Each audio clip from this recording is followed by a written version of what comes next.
ჩვენს ეთერში რუბრიკის იურისტის რჩევების დროა ზუზუ ჩვენ ვართ მძღოლები.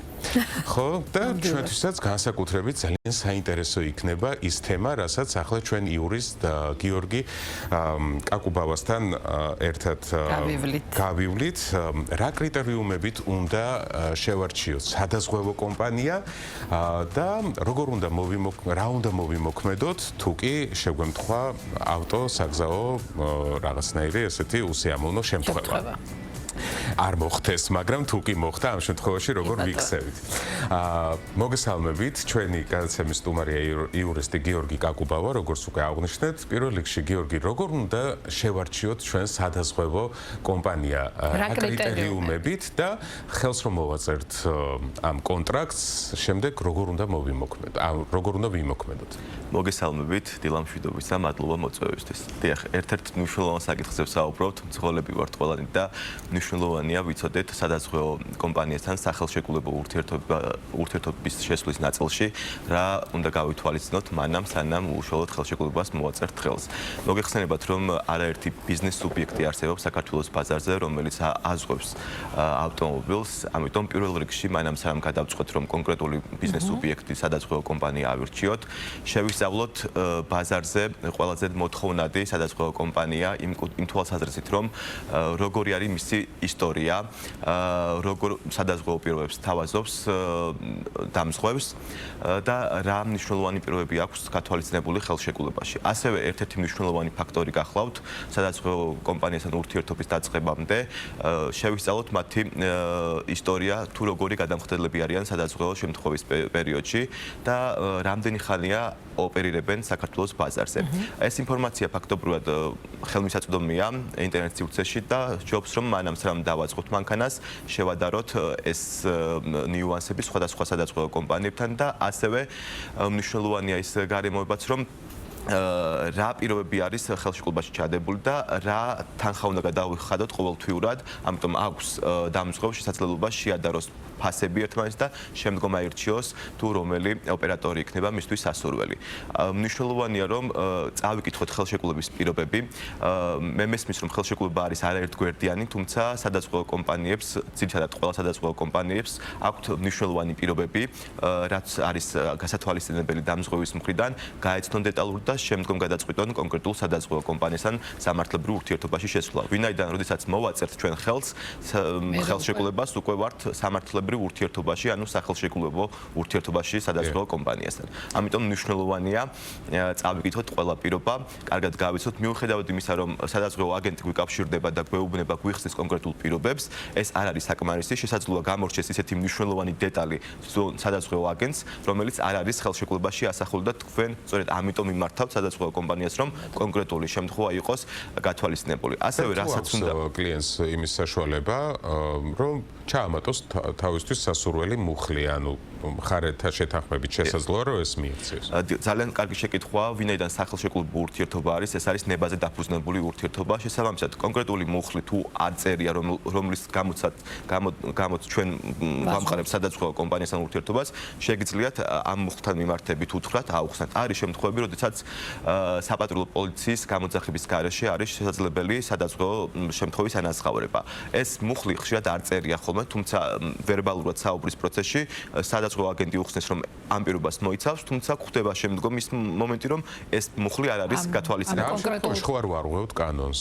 არა, შეიძლება ზოგადად შემთხვევის შესახებ ჩვენ არ ვატყობინებთ საპატრულო. ამასაც აგიხსნით, დაუდგენელი ვითარება, როდესაც არის პირობითად საპარკინგი ადგილზე არის ავტომობილი გაჩერებული და ამ შემთხვევაში დაგვხვდა დაზიანებული, ასეთ შემთხვევაში ითვალისწინებს სადაზღვევო კომპანია რომ მონაწილე არ არის იდენტიფიცირებული არ არის, ასეთ შემთხვევაში თქვენ შეგიძლიათ დაუკავშირდეთ სადაზღვევო კომპანიას, ფოტოები გადაუღოთ და შემდგომ უკვე შემფასებელი ონლაინ რეჟიმში ამ ყველაფერს აფასებს და გთავაზობს კონკრეტულ თანხას.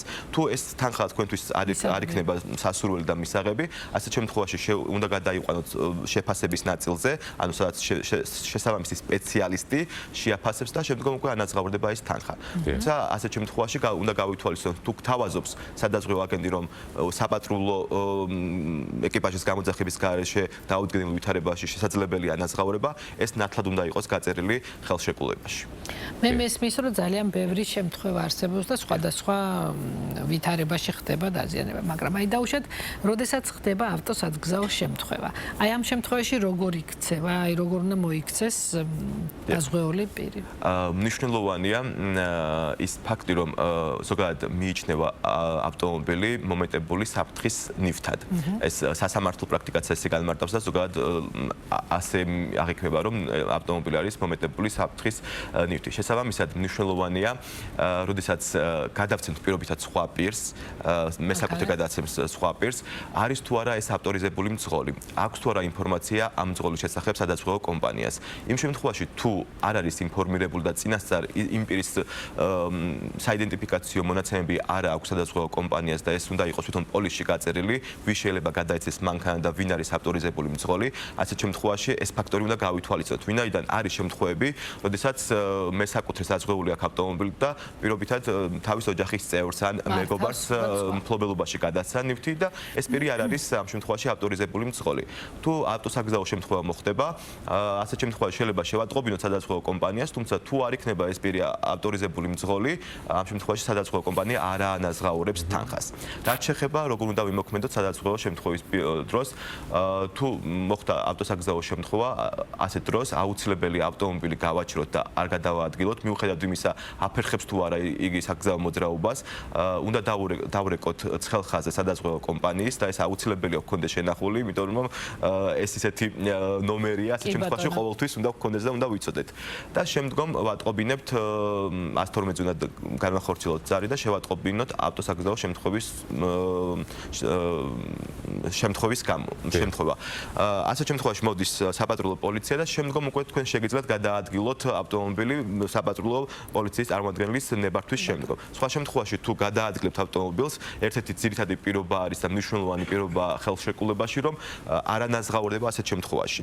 მათ შორის არ შეიძლება საგზაო შემთხვევის დროს შემთხვევის ადგილის მიტოვება, ეს იწვევს ადმინისტრაციულ სამართალდარღვევათა კოდექსის დარღვევას და შესაბამისად პასუხისმგებლობა დაეკისრება მძღოლს.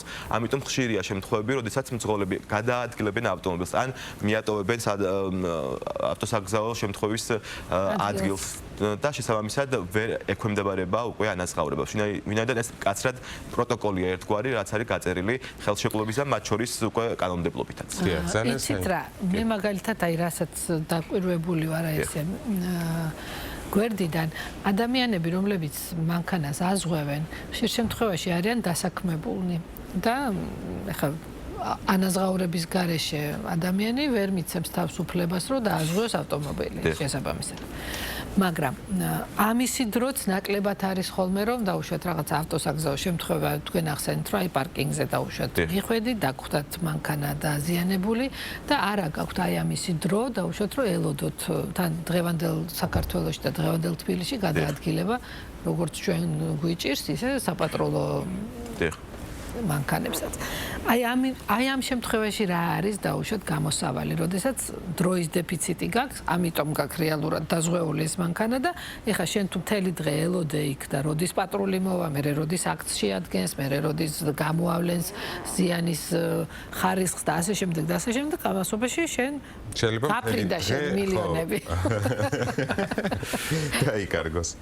კი ბატონო, როგორც გითხარით, აი პირველ შემთხვევაში თავში აღნიშნე საპარკინგი ადგილზე თუ დაუდგენელი ვითარება არის ასეთ შემთხვევაში და არ არის პირი იდენტიფიცირებული, სწორედ ეს არის მოქნილი მექანიზმი, რომ დაურეკოთ სადაზღვევო კომპანიას და უთხრათ შემთხვევაში ეს უბრალოდ ნიმუშად მოვიყვანე მაგალითად, თუმცა სამწუხაროდ, როდესაც ორი მანქანა არის ახეთზე და იდენტიფიცირებული არის ამ შემთხვევაში სამართალდამღვევი, აუცილებელი პირობა არის, მიუხედავად იმისა, რომ დრო ძალიან დეფიციტურია ჩვენთვის დღევანდელ რეალობაში და ყველას გვეჩქარება, დღის წესრიგიდან გამომდინარე, აუცილებელია საპატრულო პოლიციამ შეადგინოს შესაბამისი აქტი, ვინაიდან ეს არის უკვე დაზღვევაზე მიბმული.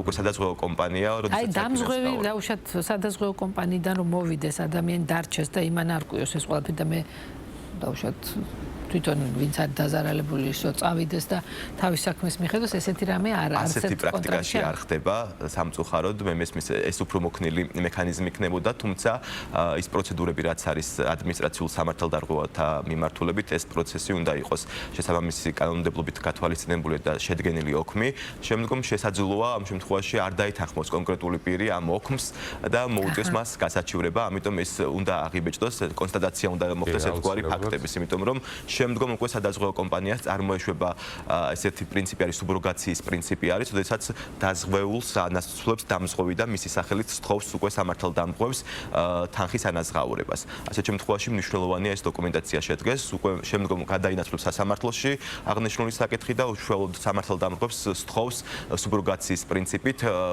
სადაზღვევო კომპანია ზიანის ანაზღაურებას. კი ბატონო, გიორგი, მაინტერესებს რა სახის ჯარიმების გასაჩივრება შეგვიძლია? აი მაგალითად არ ვეთანხმებით გამოწერილ პატრულის მიერ გამოწერილ ჯარიმას, ხო? სად შეიძლება და რომელი სახის ჯარიმების გასაჩივრება შესაძლებელი? გაპროტესტება. ასეთ შემთხვევაში, როგორც აღნიშნეთ, როდესაც ავტოსაგზაო შემთხვევა არის სახეზე, დგება საჯარიმო ქვითარი, დადგენილება ესე ვთქვათ, რომელიც შეიძლება გასაჩივრდეს კანონდადგენილი წესით. საპატრულო პოლიციაში შეგიძლიათ გასაჩივროთ და შემდგომ უკვე დადგენილების სახით იღებს ზემდგომი ორგანო. დავუშვათ არ არის ავტოსაგზაო შემთხვევა, უბრალოდ მოვიდა ჯარიმა, რომელსაც არ ვეთანხმებით.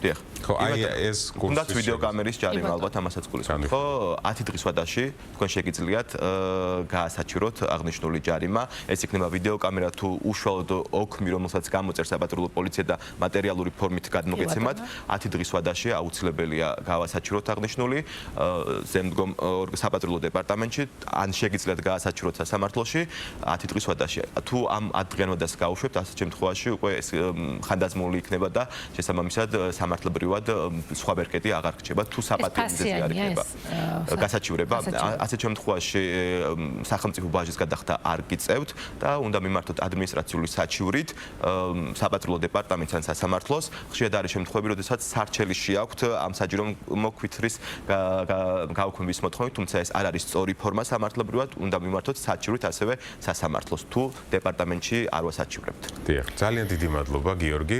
თქვენ ძალიან საინტერესო ბევრი საინტერესო რჩევა მივიღეთ იურისტ გიორგი კაკუბავასგან ამიერიდან უკვე ვიცით თუ რა უნდა გავითვალისწინოთ დაზღვევის ავტომობილის დაზღვევის მიმართულებით და როგორ მოვიქცეთ თუ კი ავტოსაგზაოს შემთხვევა მოხდება.